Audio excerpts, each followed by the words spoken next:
sailor. She's gone now, she's lost, she's out at sea. And that's alright by me.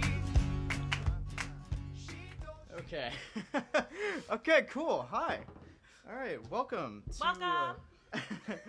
My name's Luke. And I'm Mel, and welcome to the first ever Behind the Desk, our brand new podcast about #actors life. Yeah, and our life working in and around this crazy, awful industry that we all decided to do for whatever reason, despite probably our parents telling us that's not a good idea. Yes, and we'd just like to say right off the bat that we are completely unqualified to give anybody any kind of life advice, but we talked enough about it that we decided to do it on a public platform. Yeah, #we ain't qualified. Hey, Anna. Yeah, so please take us, take what we say with a grain of salt. We're just fellow actors who want to give you some opinions about some of our experiences. Mm-hmm. We're not by any means some kind of golden standard like for how this is supposed to go. Not at all. We're just kind of, why we were doing this. One of our goals is that we just want people to be able to relate and take solace in the fact that like there are other like horrible stories that like we all have about going into these audition rooms, and maybe this can help you feel like you're not alone and it's relatable. Yeah, so we'll be telling a lot of stories that have happened to us. Right, and we want to hear stories from you too. This isn't all about us. This is like the key factors that you guys are also. Well, it is about us. Well, yeah, it's about us. But we also like we're gonna want to like take email submissions for stuff and like hear what you guys want to say because that's really important to us. And what you want to talk about. I mean, we're getting blasted by a bunch of issues that are happening in our world and outside of our world, but all that kind of stuff. Blasted. All that kind of stuff we want to talk about because it affects us and it affects our lives. And so we're going to get through it all together as one. Yeah, and we don't know how this is going to change week to week.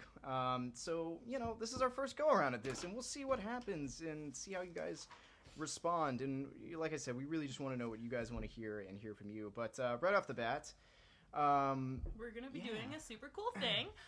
In case you only want to listen to us to 30 seconds, that's all you can stand. For 30 seconds, we're going to be giving the auditions of the week upcoming, focusing on the ECC and the EPAs that are coming up next week. Yeah, so also, heads up, I'm Luke, I'm Equity, Mel is not. One of the things we don't know... Yeah, I know, there we go. We're just going to put that out. So we have very different opinions, but what I want to say is that we know ECCs and EPAs are just general game that we know we can talk about that kind of stuff and advertise it out to you. The other stuff that's open calls, we don't know if we can put out because it's with more specific companies. Anyway, again, if you hate listening... If anybody has an open call and they want to let us know, we'll put it out there for you. There you go. So if you hate listening to us, you only have to listen for about another minute while I rattle off these voice, so it's not even me. Auditions coming up. Yes, please listen to my deep, sultry voice. Okay, Monday, December 1st at 10 a.m. There's going to be Dear Evan Hansen EPA. Guys, there's going to be a million people at this. Just heads up. It's going to be at Ripley Greer. Again, 10 a.m., December 1st, Dear Evan Hansen EPA. The same day, Will Rogers Follies. That's going to be an ECC. There's going to be male dancers and female dancers that day. That's for good speed. I believe men are in the morning. Female are in the afternoon, which general rule is 10 a.m. to 2 p.m. for females. It's going to be at Pearl 500. The only other thing that's happening that day is going to be Chicago EPA. This is for Broadway. It's going to be 10 a.m. It'll be at Pearl 519. Yeah, Broadway. Roderick Hall's going in that. Yeah, he is. Tuesday, December 5th. Charlie and the Chocolate Factory, ECC. It's going to be female singers in the morning at 10 a.m., Pearl 519. Beautiful on Broadway is having an ECC. Female dancers are going to be at 10 a.m., Pearl 519 as well. Will Rogers Follies, the female singers are going to be at 2 p.m. at Pearl 500. It's also an ECC, obviously, and then the Charlie and the Chocolate Factory male singers will be in the afternoon, 519 at Pearl. Lastly, Beautiful Broadway, again, ECC. The male dancers will be in the afternoon, 2 p.m. at Pearl. Wednesday, there will be absolutely nothing going on the December 6th. So, hey, sleep in, grab a coffee, or go to work and make some money. Pay those bills. Thursdays, December 7th. What is this? Oh, Charlie and the Chocolate Factory. There'll be another... not another, but it's going to be another call. It's EPA. Yeah, it is closing. We all just found that out. It's going to be an EPA. It's happening at 10 a.m., Pearl 519. Friday, lastly, December 8th is going to be Beautiful on Broadway again. It's a male singer ECC. It's going to be at 10 a.m., 519 Pearl. And 2 p.m. will be the females. Again, that's Beautiful Broadway. It's going to be at ECC. Beautiful Broadway. And that's a wrap on the rundown of auditions for the week. Back to Mel. So, I'm going to start with one of my favorite audition stories. Also, one of my favorite... What's this part of the podcast called, Oh, it's Mel? called Audition Horror Stories! Yeah. Of which I have many, and Luke has one. Yeah, so being in the... No, I have more than that. No, okay, so the equity... Like, you go and you do your appointments, you know, like, you go out, like, don't get me wrong, I have so many, like... things that are like, yeah, it's a little more tame and civilized. The non-act calls, it's just a different thing. So anyway, Mel is energy. Yeah, Mel is very colorful and lively. She's gonna tell you. She's gonna tell you a story. Here we go. So I saw a wonderful call for a beautiful little show called Spamalot, and I thought, well, who better to play Lady of the Lake than me? No. So I go to this audition at the wonderful audition studio. I don't know if we can say studios. Let's not. Okay. Let's just say it's one of those. You all know what they are. We don't think we So have to. I went to this fun little studio. Crack of dawn. Crack of dawn, bright and early, and I was a drink, not the drug. I was all ready to sing. You know, I warmed up, basically drinking coffee, making sure I'm well lubricated. As you should with coffee. But we were told as we arrived at the audition that before we got a chance to sing, we had to go through a movement call. Now, let me tell you, they said movement call. And I said, well, I'm an excellent mover. I can walk across the hall, if you've ever met me. Yeah, neither one of us, side note, are dance. I danced. I'm a mover. Yeah, we're like movers. They said movement call, so I... Yeah. Yes. And we're also going to have dancers on the show, so don't feel like this is all about our horrible, non-moving selves. Continue. And I was with my wonderful friend, who shall remain nameless, but she's a wonderful dancer, and she talked me into this. She said, stay for the movement call, you can do it. How much movement could be in Spamalot? I mean, in all honesty, and I said, of course. Like, how much movement can be in Spamalot? So they asked us to put on our taps. That should have been my first clue that this wasn't a movement call. Since when do you move in tap shoes? I don't know. You move a lot in tap shoes. No, you dance in tap shoes. You don't move. You don't do a stylized walk in tap shoes. That's it. Well, you usually have to shuffle. All your movement calls go? They're just stylized walks? I need to go into more movement. Usually for me, I mean, they see me and they're like, she can walk, maybe. Yeah. But I put on my tap shoes and I'm like, just do it. I was young and bright-eyed and doing this, and I went... As opposed to now when you're old and jaded. I am, yes. That one audition season really did me in. But I go in, I put on my heeled taps, I'm getting all excited about Spamalot, and then they taught us the combination. Now, if you have ever seen a kangaroo on Adderall, that's kind of what I looked like. I was spazzing like nobody's business, and if you've met me, I'm 6 feet tall. Let's back up. A tap dancing kangaroo. Fine, yes. A very loud kangaroo on Adderall. And if you've met me, I don't blend in. I'm 6 feet tall, in heels now, so you can't miss me in the back flailing about. And then, you know, in all movement calls, they say, okay, we're going to break you guys up. We're going to do it in smaller groups, which is my nightmare. And finally, after about 45 minutes of torture, where I don't think I've hit one step correctly, I was told that the director would be coming in the room soon. And so because I love myself, I went up to the assistant choreographer and lied and said I had to leave. I had to work.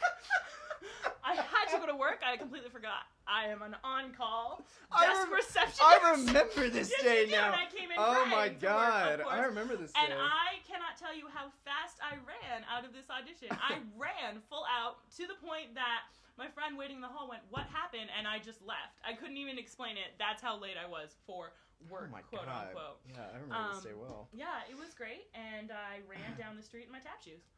Great. Again. So I'm a mover. Yeah. Hashtag I'm a mover. That's when we really need to start. Hashtag I'm a mover. So again, yeah. Thank you, Mel McSpinney.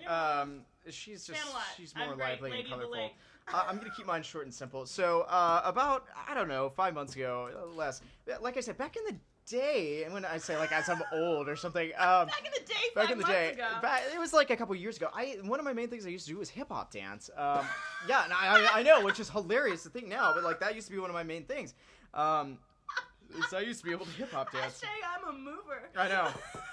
But anyway, so I just don't dance anymore. I'm more of an action musician.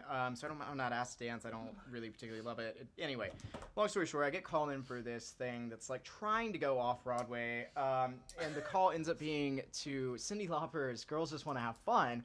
But like, I female empowerment. And it said, "Oh, we need a white boy with a guitar." Like, okay, that's like my bread and butter. So like, what? Walk?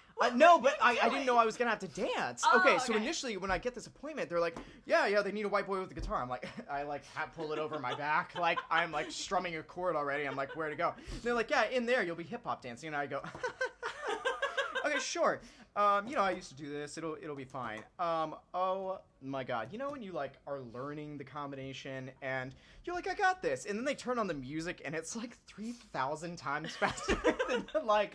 They slow it down. 1, 2, 3, 4, and you're like, I got this. I'm fine. Oh my God. I'm in the room with dancer types. Yes, now you know how I feel. Yeah, I know, but okay, I want you to imagine. But at least you can blend in. You're not as tall. No, but it was hip hop. That's the problem. Is that like here I am like doing hip hop, so I'm just drenched in sweat because there's a lot of like strength and like pop locking type stuff happening. So "Girls Just Want to Have Fun" by Cyndi Lauper, by the way. Like it's. I'm just drenched in sweat. A sweaty white boy with a guitar.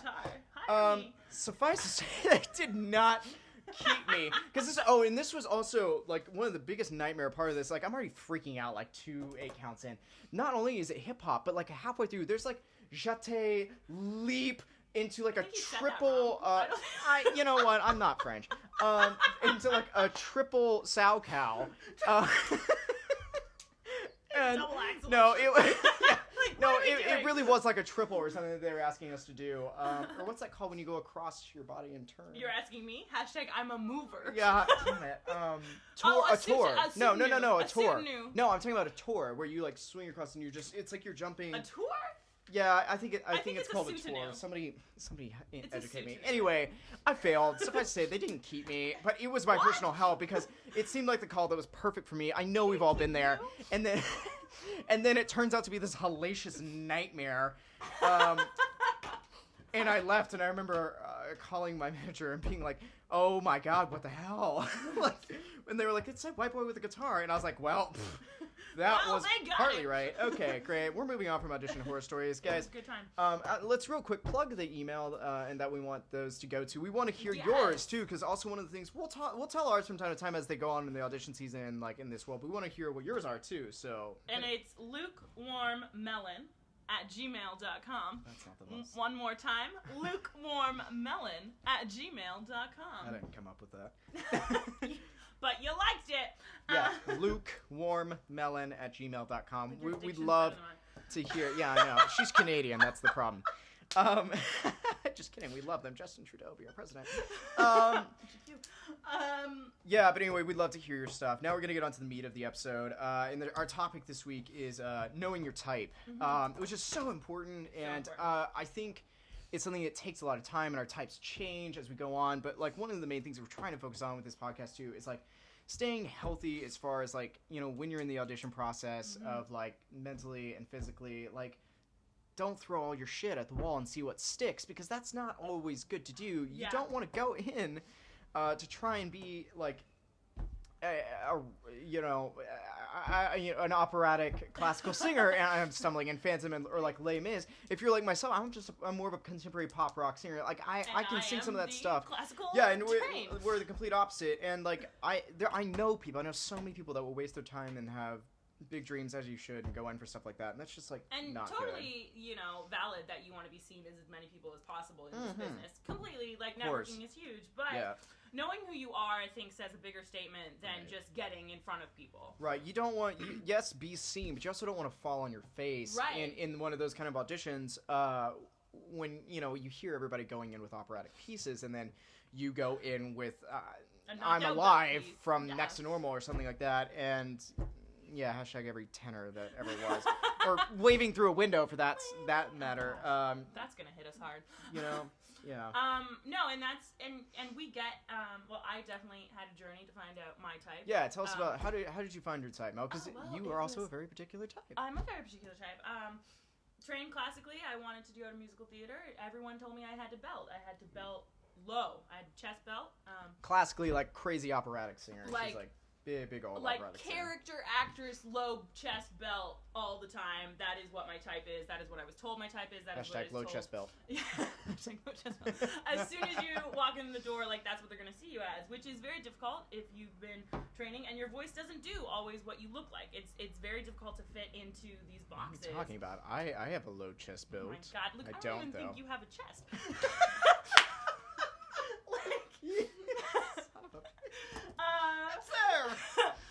So no, I had a really difficult time, and I wanted to sing pretty. I'm gonna blow my nose. Oh, wow. Okay. I wanted to sing pretty, and low chest belt isn't always seen as the prettiest sound that you have. So it's not. It's not the prettiest sound. It's a great sound, but it's not pretty. And so finding my type through that and being told that even though maybe I could sing, you know, the higher belts or like the skrelter belts, that's not what I'd be typed as, was a difficult lesson to learn, but something that you have to learn in the industry, I think. Also, that being said, you kind of have to take chances and live inside your own truth. Yeah, because how will you ever know if you were, you know, right for certain things? Because if I was to listen to all of them and, like, what my type was, I literally wouldn't have a career until I'm 50. Yeah. What am I gonna do for 25 years? Yeah. I'll talk a little bit about, like, finding mine. So in the past couple of years, all I've really been hired to do is actually musician stuff. Where every show I've been asked to play something, which is usually guitar or piano. And that's not how I started. I started off trying to do, like, the traditional music theater track, as far as, you know, I do, like, you know, stuff that we do in high school and some stuff in college, as far as, like, Golden Ages and, you know, just more classic stuff. Traditional. And then as I got out, all I was being hired to do, which was great, I was getting work, always involved my instruments. That's how actually I got my very first active gig, was because I played guitar. And the industry just keeps moving towards more and more active musician shows. So now I found out that I was like, okay, well then why, at this point, this was several years ago, that's just my bread and butter. So, like, I know... Did anyone tell you that, though, or did you find that yourself? No, I discovered that, like, on my own. No, don't get me wrong, I still go in for other stuff. It's always pop rock based, or, like, I know, like, young, I could still pass, like, on TV as, like, 17, you know. So, like, and that happens on stage, too. Like, sometimes I just go for, like, young tenor roles. So it's not always instruments, but I definitely know my type is pop rock. I don't go in for a lot of Golden Age type stuff anymore, because I can sing some of that stuff, but I know my voice, I guess, shines more when I go in there, because I have a very particular style myself, even in that genre. I know that's what my voice is good for, and when I do go to, like, some of those Golden Age calls, even if it's just to be in front of one of the casting directors to show them that I can do a little bit more, that's the only reason I'm there, because I know I'm getting outsung by people like you, because I'm not classically trained like that. I do have some classical training, but I'm not. That wasn't my focus, like a lot of people had for years and years. Yeah, but it's just hard when you, like, and I get it, when you think you have, like, a smorgasbord to give, and you're being typed into one box. That, like, you've seen me struggle with that. It's just, like, it's very difficult that you can sing, but because you're, you know, you're too tall, or too this, or too that, or too blah, blah, blah, blah, blah. Tall is something that I struggle with, but, like, it's really hard to hear that. Yeah. So we get that you want to do it all. You're exploring through auditioning. Yeah, and we're just saying, those people remember it. Like, we have met some casting directors who have said, like, do you know what you're going in for? Right. Like, do your research, basically, before you attack. Also, I don't do this personally, because I feel like I have a good memory of the people I go in for, / how the audition went. But a lot of people, something that's good to do is keep a log of how the audition went. Also, like, what you got callbacks for, and start to piece that together if you're still trying to figure out what you're right for. Because it'll become very apparent very quickly. Or spend the money and get a voice coach to, like, I found a lot of material that way. The material that sat in my voice really well. Yeah. And different people's opinions. If you can afford to do, 2 voice lessons a month, go to 2 different teachers and see how they see you. Yeah. Because every single person is going to see you differently, but then you get kind of an idea of where everything is going. Right, exactly. And then you don't waste your time at calls that you're never going to get called back for. Exactly. Yeah, and I think I'm going back to the original thing on this topic, which was, guys, just don't waste your time. There's going to be so much time during this audition season, or other people's time, when you're not right for the call, or you just should sleep in sometimes. You should go and get the coffee, take care of yourself, because just hug your loved ones. Hug your loved ones, it's just so important to not waste your time. And I think especially for a lot of the first time, season call people who are out there, just be really conscious of what you're doing, and it's going to be a crazy shell shock of an adventure that I can't even explain to you, but just be conscious of your time. Yeah. And that's like what our podcast is going to be. Each week we're going to talk about something new that happens to us or happens to you, and how to take care of it, and how to get through an audition season that's sure to be a fun roller coaster. Yeah. With hopefully a few laughs. We always have some drinks with us, but grab a drink and laugh and listen to and tell us your stories. Yeah. I'm always excited. We're in this together as much as we're competing. And I know there are people listening that I've communicated with that, like, we want to listen to this podcast, that are like, yeah, I know these things. Well, great. If you know these things, give us some topics that you want to hear from or you want to talk about, because, something that's always bothered you. We don't always want to be preaching. We're not necessarily preaching. Hashtag we ain't preaching. qualified. Oh we want to talk about whatever you guys are feeling, want to hear about, want to feel related to about, or if you just have questions, please, you literally email us about anything, but also the audition horror stories. We would love to hear from you. Because Luke and I, we fight on some things that are very important to our careers. Just a few. The drama will ensue. Dun, dun, dun. I feel like this was a good thing. We're going to try and keep these things a little bit short, guys, so... on your commute from Upper Manhattan to Midtown, Please freaking spread the word. Mel and I are also working actors that are trying to figure this out. And if we you want to see do us, this. Let us know what's happening in your life. We want to do this because we want to relate to people, we want to help people, and we're also going to advertise on here as well. Tell your friends. Hashtag BehindtheDesk. Hit all the social medias, Mel. You can find us on every social handle at lukewarmmelon. Do you want to say it so the American diction is correct? That's, again, in a world. It's lukewarmmelon. Hashtag BehindtheDesk, and we're going to hit you every Thursday from now until the end of time. Or audition the end of time? She's already put shackles on me. What? Is that all the social media? Yeah, just find that handle. Cool. Also, by the way, the music playing you in and playing you out is my own music project. It's a song about me. It's a song about Mel. But it's called The Steadfast Sound. Again, that's Steadfast Sound. You can find me on SoundCloud. Follow me. Always new music coming out. We're always going to be playing some stuff and clips from that. And my voice will be there too sometimes. Yeah, she's on some of my When the recordings. song's not about me. All right, I think that's a wrap. Did we do this thing? We did. All right, cool. We love you guys. Lukewarm Melon. Hashtag Behind the Desk. Behind the Desk. Let's wrap this thing. Oh, oh, oh.